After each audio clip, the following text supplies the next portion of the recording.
with you? I'm so sorry, I didn't mean... What the hell's going on? He used one of my rackets without asking and he broke it. So you tackle him? I already said I'd pay for it. You use my racket all the time. What's the big deal? Well, where do you think you're going? Principal's office. Isn't that where you're gonna send me? I said I'd apologize. What else do you want from me? I'd like to know what the hell happened out there. You broke my racket. That's an excuse. It's not an explanation. Look, this isn't like you. How do you know? And if you're thinking of suspending me from the team, don't bother. I quit. No one wants to see you quit. Rice. What? Come on. You just go.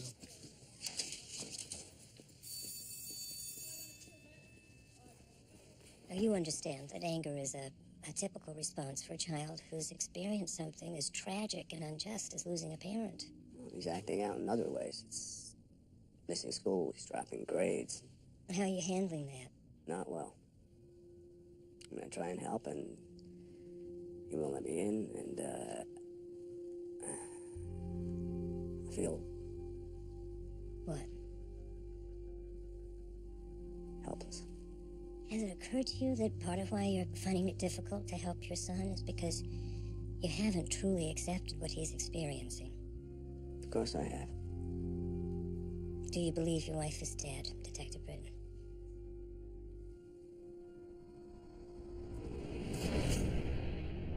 I wonder if this isn't why you're having such difficulty connecting with Rex. Now, how can you expect to help your son through his loss when you're in denial over that same loss?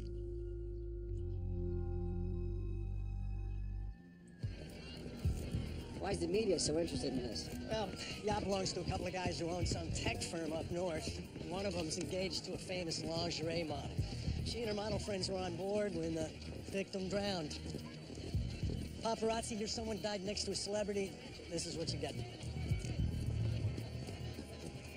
Is she friends with whoever was famous? No. Name's Annie Yang. She worked for one of the guys that owned the boat. They were a couple miles offshore partying, doing 17 knots when she jumped from a stateroom. A couple of crew went in after her, but she was dead by the time they hauled her in. Anyone see it go over? No. All anyone saw was when she actually hit the water. How many are we talking about? And why are they getting off the boat? Almost 100, but we're holding them all at the end of the dock for you. Under witnesses who didn't witness what may or may not be an actual crime. This is shaping up to be a great night. So tell me how this works. I'm awake with my wife, and I close my eyes, I open them, and I'm awake with my son. And this has been happening since the accident? So you begin working on one case here in reality, and then suddenly you begin working another case there in your dream. It all feels completely real to me. You can't tell whether you're awake or asleep at this very moment. Well, I can assure you, Detective Britton, this is not a dream. It's exactly what the other sheriff said.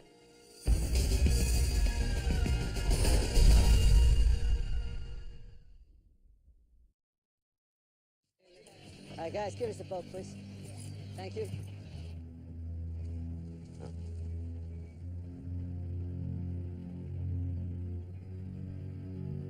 Wow.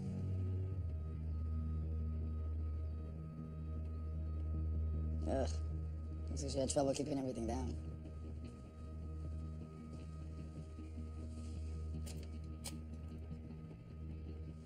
Guess this is where she went over. Yeah, they said the gate was open when they came out.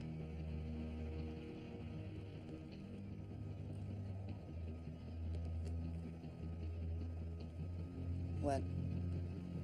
The handle's clean. Okay. She opens the gate, but she doesn't leave any kind of print, not even a smudge. Well, maybe she bumped into it. Maybe she didn't mean to commit suicide after all. She was wasted, hit it, went in. Yeah, or maybe somebody opened it for her and wiped it down afterwards. It's not a reach. Detectives, we've got the guys who own the boat. We're taking their statements, but if you have a few minutes, they say they'd like to talk to you. Gentlemen, Detectives Britton and Vega. I'm Cameron Fuller. Darren Knox. Miss Yang worked for you, right? Not me. Danny was my assistant. We were also sleeping together. Except he neglected to mention that to the officer who interviewed him, so I told him he better tell you. Why didn't he mention it? I was ashamed, okay? You're the one that's engaged to this celebrity. Yeah, that's correct. So, what happened? I told Annie this morning that we needed to end things. And, she seemed okay. But tonight, after she'd been drinking, it was pretty obvious that she wasn't. What was she doing? Embarrassing herself? She was all over Cameron. I told him to take her to his stateroom and put her to bed, but she made it worse. And was that difficult? Did she resist? No. The opposite, actually. She thought I wanted to sleep with her. I told her that I couldn't, and we argued for a bit, but she was so drunk. When I left, she was asleep, so I thought she'd be fine. And where were you when she went overboard? I was on the deck with Monique, That's... my fiance, and about 20 other people. I was talking to some investors when I wanted to jump in after her. I did, but the crew, they asked us to let him handle it. She said she couldn't live without me. I just thought she was being dramatic, you know? I never imagined I shouldn't have left her alone. Now, this is a terrible situation, and obviously it's something we prefer to keep quiet. Now, I know you guys have a job to do, but if there's any way you can limit who you tell. We're a growing company, but we're a young company. And bad publicity is something we just can't afford. Well, we will be as discreet as we can be. But thank you for coming forward. I want to see the toxicology report. Mr. Britton. Kate? Yes. Oh, hey. What are you doing here? I was here for the party until... You work for the company? No, I live in New York now. I'm an investment banker. We funded these guys. Mm-hmm. Wow. I know. Long way from being Rex's babysitter, right? I'm so sorry. I was out of the country when it happened, and I meant to call. I just felt... Been seeing each other so long, I felt weird. It's okay. Look, I don't suppose you know how long they're going to keep us. I mean, I'd be happy to help if I saw anything, but I wasn't even outside. I was coming out of the bathroom when I heard. What happened there? Oh, that's actually how I heard Darren, one of the guys who owns the company. Yeah. He was totally freaked. He was running down the hallway, yelling that someone had jumped and slammed into me and spilled his wine. I've had a long day. I'd just love to go back to my hotel. Well, let me ask a couple of questions, see what the situation is, and I promise I'll try and get you out of here as soon as I can, okay? All right, thank you. All right. All right, bye. Are you gonna introduce me? Absolutely not. She looks Don't weird. even turn around. She's a babysitter. Don't even turn your head.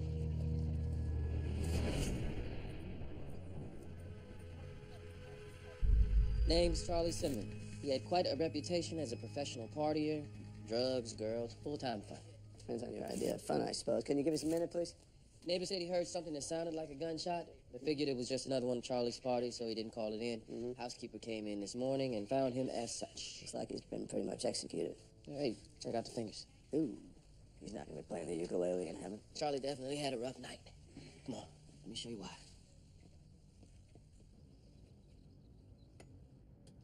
So they tied him up, go after a couple of fingers, get the combination, take whatever in there out, and decide they don't need a witness. You got any idea what was in there? Nope. SID's gonna get back to us. Well, it's behind a panel. Maybe they knew it was here. So let's start figuring out which of Charlie's friends was close enough to know he had a safe. Ooh, that's gonna take a while. Charlie had a lot of friends. Hey, look at this. See the handle on the safe? It's all marked up. Yeah. I'm saying before they got the combination from Charlie, this idiot thought they could hammer their way in. We're not looking for a genius. I can narrow it down even more. Alarm company says that Charlie set the alarm that night, but it was shut off 20 minutes before the murder by someone who entered a guest code. So Charlie knew his killer. Likely. All right, let's find out how many people had guest codes. I know of one so far. It's a shame. I mean, he could be such a nice man when he was himself. And when he wasn't himself. Well, it was the drugs. They made him angry. Did he ever take that out on you? No. Actually, the parties worked out okay for me. Mr. Simmons would feel so guilty about the state the house was in. He paid me extra when I came to clean. Where were you Saturday night? Playing bingo. Till what time? Like around midnight. I was with my niece. She won $200. Nice. We're gonna need to speak to her. Okay, of course. Is this the code you would use for the alarm to get into the house when you were cleaning it, Mr. Simmons? Yes. Do you know who else had access to it? His stepbrother, Mark. He would stay sometimes and watch the house when Charlie was out of town, but, well, they haven't talked in a long time, so I don't know if he still had the code or not. Why not? Why aren't they talking? Something to do with Charlie's father dying, I think.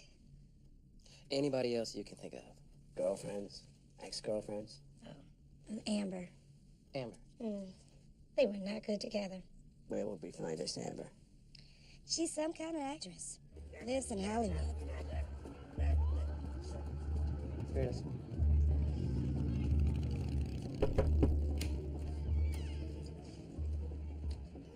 Amber Blue?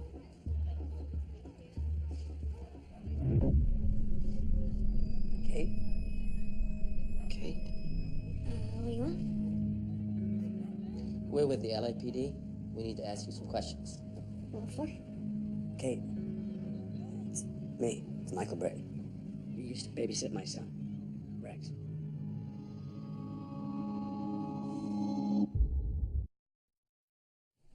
When did this happen? We found him yesterday. It wasn't an OD? No, he was murdered. What about you and Mr. Simmons? How did you meet? We met at a party. He said he liked my work in some film. It was a terrible film. But I think he actually meant it. And, we started dating or something. Or something. Guys like Charlie, they're just sort of looking for younger girls to have around.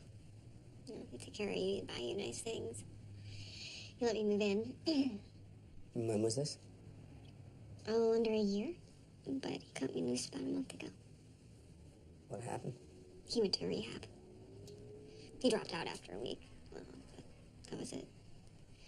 Not that I blame him. I mean, we were both a mess by the end. All we did was get high together. And what have you been doing since? Well, I've been looking for work. I signed with a new agent, and he's got some things lined up. Where were you on Saturday night?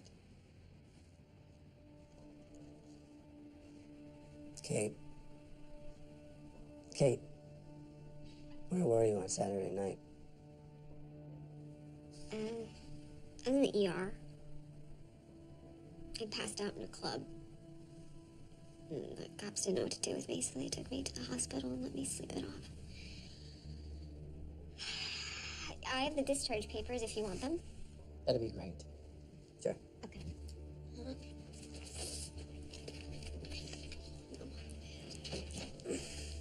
Well, can you tell me about Mr. Simmons' stepbrother, Mark? Not much. He's some, Rocky wannabe. Always, in training or something.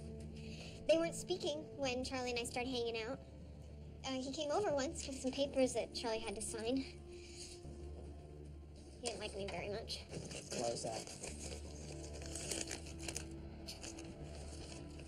Thought I was, part of Charlie's problems.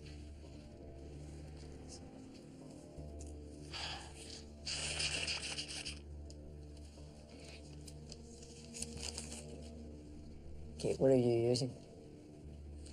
Nothing. Right now. I know a really good program, and I know the people there pretty well. Why don't you let me help you and get you in there? Believe it or not, I was doing just fine 20 minutes ago when I'd forgotten you existed. I don't need your help, Mr. Britt. I just need you to leave. Seeing this woman, Kate, in reality, and then dreaming about her, where her life has unraveled, what comes to mind? Things are, obviously they're different. You've created different versions of everything in order to protect yourself from the discovery that this is reality. The fact that this Kate person shows up in the world in which you see Rex proves that that's a dream. How?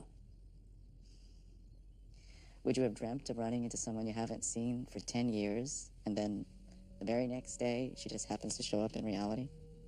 Isn't it far more reasonable that you ran into her here in reality first on the boat, and then your mind carried her over into your dream? You said that Kate was Charlie's girlfriend, right? Yeah. So I'm willing to bet that there's something in the house, a picture, some mail, something that you subconsciously noted that drew Kate to your mind. And you called her to life in your dream. That picture isn't real. You went back and placed it in your dream to try to continue to spin endlessly on the question of where Kate appeared first. Every time the answers become clear, you try to find ways to cover them up. I think what's more relevant in the question of which Kate is real is why you're seeing her in one world and reflecting her so differently in the other. I don't know. It's not like she's... Well, either of them are particularly central to either case. Well, is it possible that these diverging Kates have less to do with the cases you're working on and more to do with Rex? Rex? Now think about it. Kate was someone who used to take care of Rex. Maybe her appearance in both worlds is telling you something about the difficulty you're having connecting with Rex.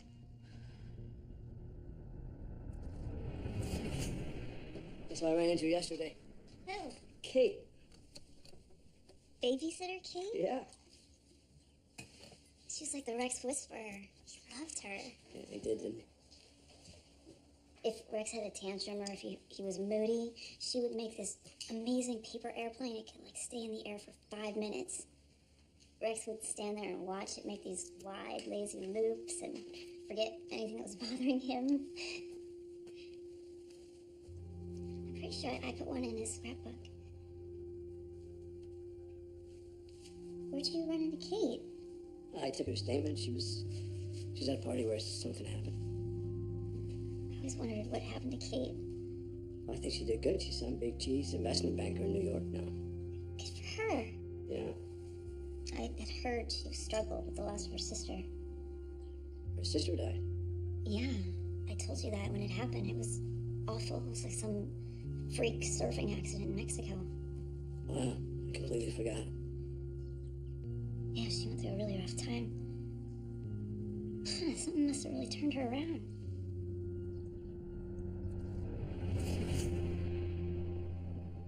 She's like the Rex Whisperer. She would make this amazing paper airplane. It could, like, stay in the air for 5 minutes. I'm pretty sure I put one in his scrapbook.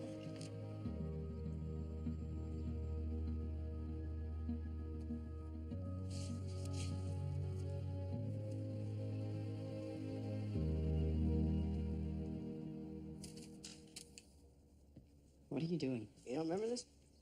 These little planes used to make them with Kate. Just found it in the scrapbook. Kate? Yeah, your babysitter, Kate. You remember her? Kind of. Not really. I was like 5.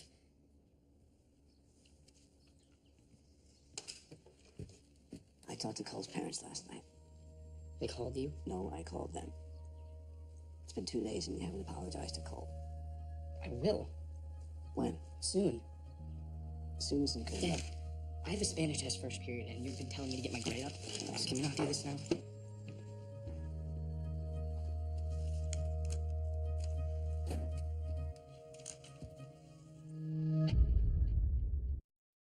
Charlie and I were never close. I mean, we did okay until his dad, Ben, died, my stepdad. Ben and I, we just clicked. He and my mother, they got divorced about 5 years ago, so it wasn't like he had to hang out with me. We just got close. And what happened after he died? We're trying to get into UFC fighting for a few years, and Ben's been staking me. He's paying for my trainers, give me an allowance to live on so I can focus on the fighting. But when he died, Charlie got everything. He just couldn't wait to cut me off. You two have words about that? I went down to him. I said, look, this is what Ben and I were into. And maybe you and I get something going. He laughed at me. I figured, all right, it's his call. When I started seeing where all Ben's money was going, to the big parties with the hookers and the drugs. Meanwhile, I'm struggling to get a job so I can stay in my apartment. So I sued him.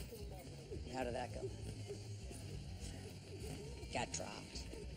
I had a decent attorney file the papers, but I couldn't afford them after that. And after a while, I just gave up and moved on.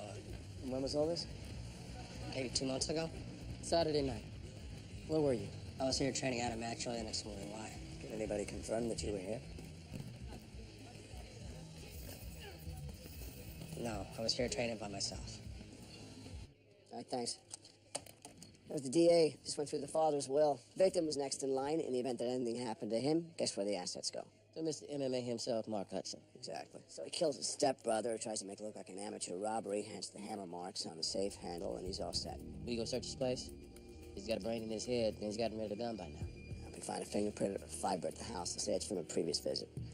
So how do we put him in Charlie's house on Saturday night? The old-fashioned way. We go play detective.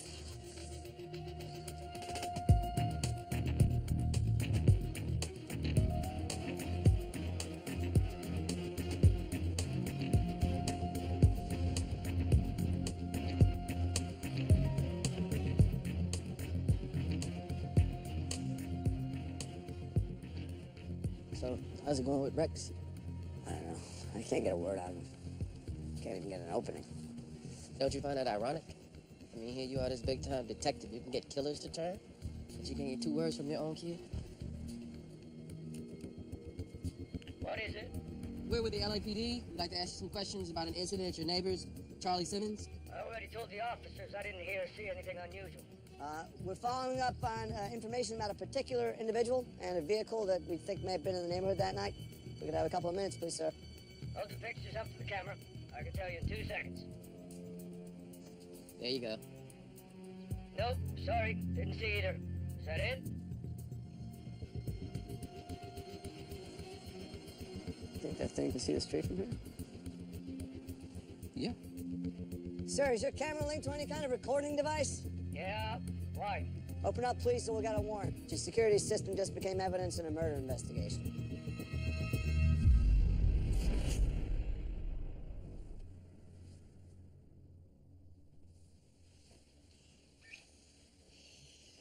Sleepyhead. Hey. I was gonna let you sleep in, but Ephraim's on the phone.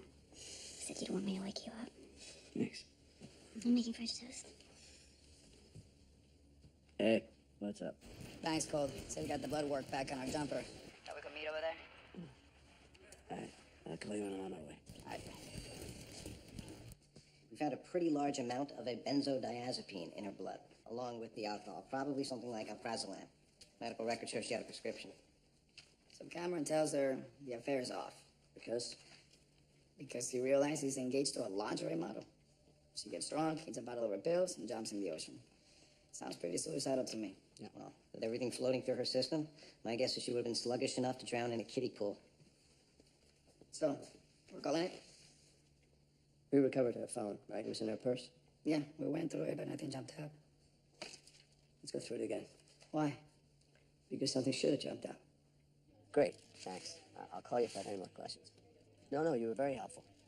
So that was the last of Annie Yang's 5 most contacted friends, according to her phone records. Not one of them had any indication from her she was having an affair with Cameron Fuller. Well, having an affair with your boss isn't exactly something you advertise. I mean, it's supposed to be kept a secret. Well, apparently she kept it a secret from herself, because I've read all the texts to Fuller, all the texts from Fuller. There's nothing other than completely professional communication. Maybe she raised the juicy ones. Everyone knows texting is how you get caught. Everyone? Everyone my age. And why would Fuller make it up? When you see the papers, his fiancée is dumping him over the affair. Lied to the cops and ruined his life. Maybe to give us a reason why she might have jumped and stop us looking for a reason why she might have been pushed. There's a totally obvious reason why she would have jumped. And no evidence she didn't. But you're not ready to make the call. Well, if you're so sure it's an open shut case, why don't you stay here, erase some of your juicy texts. Where are you going? I'm going to Annie Yang's apartment. Vega? Yo. Anything? There's some pictures of Annie and Fuller. Together? No, just some group shots from work. Uh-huh. Anything else? Emails? They all look professional, but for all we know, they could have set up dummy email accounts or deleted everything as soon as they got it. Sure. I'm telling you, I've seen people do some serious stuff to hide an affair. Look, you're the senior detective and I'm the rookie. We've been here for hours and we've torn this place apart. Not only do we not have anything, We don't even know what we're looking for.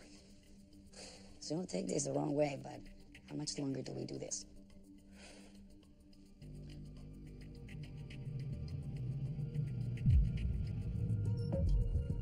Just give me a minute. Where are you going?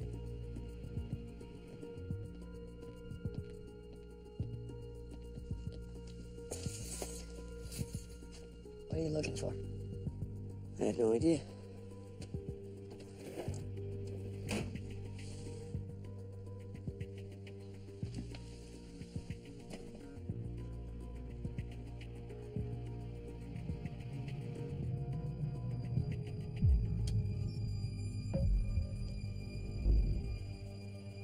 Men's shaving cream. Oh, there's your evidence. She was sleeping with someone.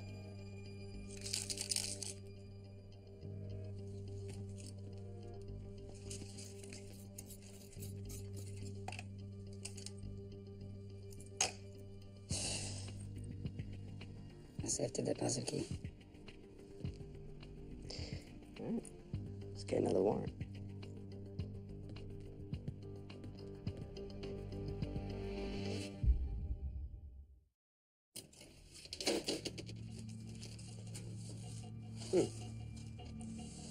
What is it? It's some kind of research document. The real question is, why does the personal assistant have company documents in a safety deposit box, and why does she feel the need to hide the key in a can of shaving cream? I don't know. But I'd still like to know what made you look under that sink. When you've been doing the job as long as I have, sometimes you just have to follow your instincts. All right, let's get this stuff to Len. See if we can make head or tail of it. All right, thanks. He says they're materials research papers. Why would she tuck them away? Apparently the company found some way to manufacture silicone chips at a fraction of the normal cost. And all the funds they've raised over the past year to get this off the ground. These papers show it wasn't working. I'm guessing she confronted her boss, lover, Fuller, and asked him why he was hiding this from the investors, and suddenly he's got a reason to toss her overboard or make it look like she jumped. Except Fuller was in front of 20 people on the deck of the boat when she went over. So the research papers weren't just bad for him, they're bad for the whole company. Okay. So he had help.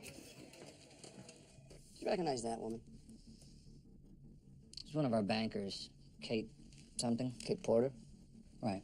She says that seconds after Miss Yang went overboard, you bumped into her in the corridor, spilled a drink on her dress. That ring a bell?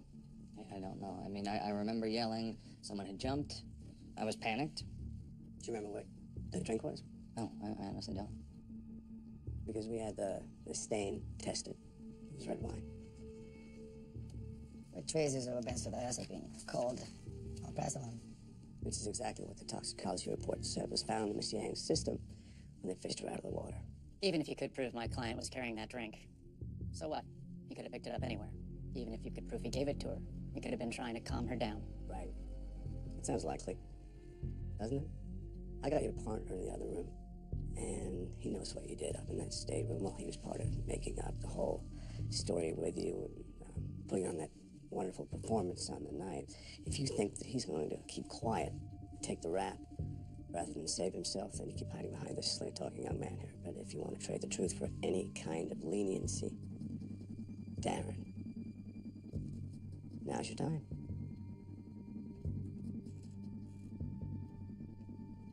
Here's what I can do. I can tell the DA you cooperated. I could change your life. But it's up to you.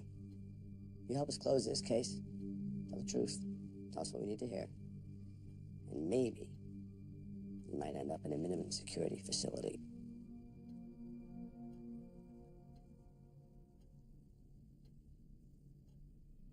I liked her. I did. She was with me from the start. She believed in me. When she found out about the research results, she just said we should come forward. She wasn't threatening anyone. I told Darren, and he... Look, you have to understand, he's been my partner since college, okay? I just had some ideas. He turned them into a business. Solved all the problems. Like Andy? Yeah. He talked to her the morning of the boat party, and he offered her money, but she wouldn't take it. So he came up with the boat idea and the affair story. He came up with the drugs. He did. And then who gave him to her? You? Derek.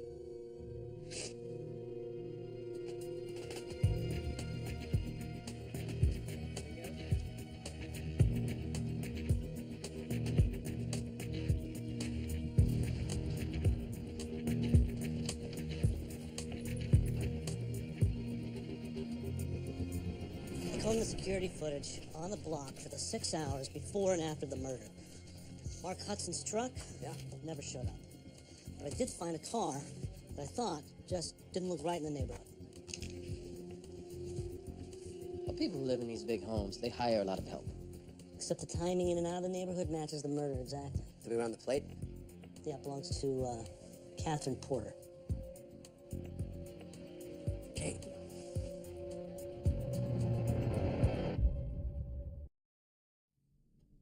I told you I was in the ER. Until 9 o'clock. Charlie Simmons was murdered 2 hours later. Well, I went home after that. I can't believe you...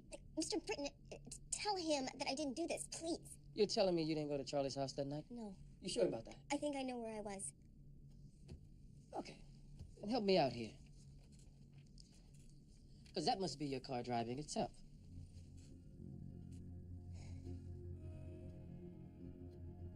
Please, Mr. Britton. I used to take care of Rex. You know me. I do know you. And that's why I don't want you to make this any harder on yourself than it already is. If you tell the truth, I promise you I will do whatever I can to help you. Okay? Okay?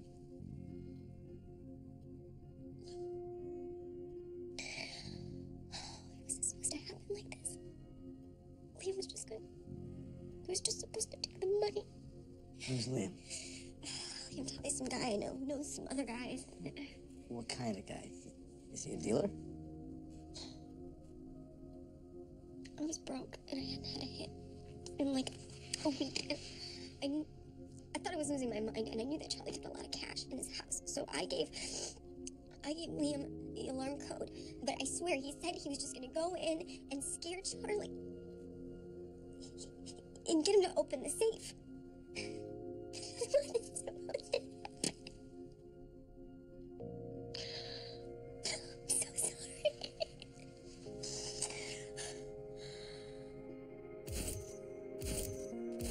You said that Kate lost her sister, yes?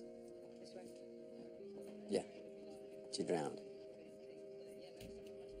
And from that one loss, you've imagined her life going in two very different directions. What do you make of that? It's like everything else. Things are different, but equally plausible. So, if you find it just as realistic that a tragedy can strengthen someone or destroy them, what I'm wondering is what you think makes it go in one direction or the other. How did it come to this? I don't know. For a long time, I couldn't stop thinking about that day. There was a big storm, big waves. We both grabbed our boards and rushed to get into it. But when we got there, my sister got nervous and said that maybe we should sit it out. But I talked her into it. The waves were horrible. The red tides were vicious. We both fell. We lost track of each other. And that was it. And for a long time, I was so angry at myself and at the world, I didn't see the point in anything. And it's not like people didn't want to help. It's just that when a thing like that happens, you don't know how to let them. I skipped work. I didn't talk to my friends. My mom kept trying to get me back out there, telling me it would make me feel better. But I kept telling her that that was the point. I didn't want to feel any better. And eventually, she just let me be.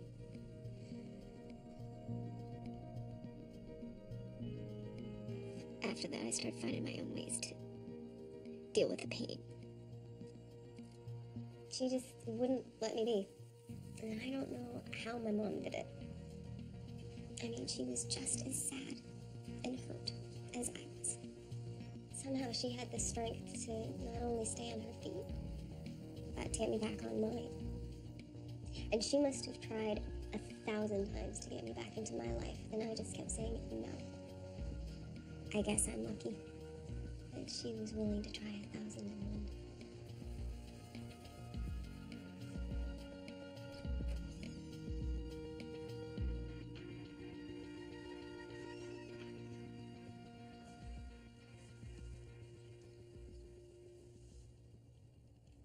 We have to talk about what happened. Again? Well, you haven't really told me anything. Not really. Cole broke my racket. I got mad. End of story. He broke a couple of strings. Come on. Why would you go after him like that? He's your best friend. Forget it. Doesn't matter. It does matter. It matters to me.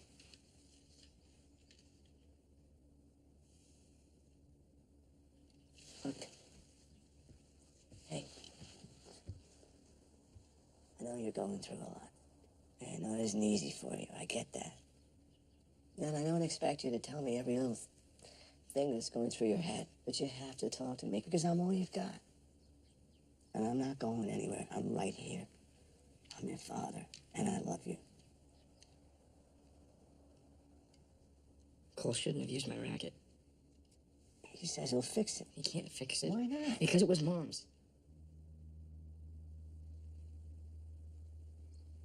I never used it.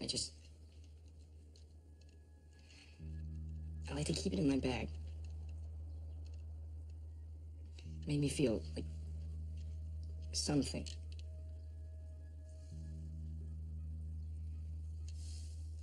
Now it's gone. Well, he didn't know. I know. I know that. He wants to be nice. Everybody wants to be nice. But I can't help it, okay? I think about Mom. And I just get angry all over again. Well, you know, it's okay to be angry. I get pretty angry too sometimes.